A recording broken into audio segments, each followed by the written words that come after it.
यहाँ पे कुछ माएँ बहनें नौजवानों का पलजबा इस्तकबाल किया जा रहा है, इस्तकबाल कर रहे हैं। अस्सलाम वालेकुम व्यूअर्स। गिलगित से जो नौजवान स्टूडेंट इस स्कर्दू की तरफ टनल ब्लॉक मुहिम के तहत गिलगित से स्कर्दू के लिए रवाना हुए थे, आज वो इस टाइम स्कर्दू में पहुंच चुके हैं। उनका पुल तबाक इस्तकबाल किया जा रहा है, आप देख सकते हैं। टनल बनाओ ज़िंदगी बचाओ।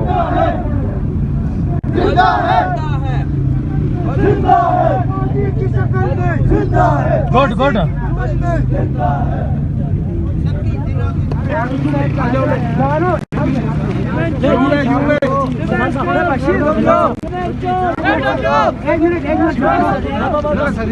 यहाँ पे कुछ माएँ बहनें नौजवानों का पलजबा इस्तकबाल किया जा रहा है, इस्तकबाल कर रहे हैं।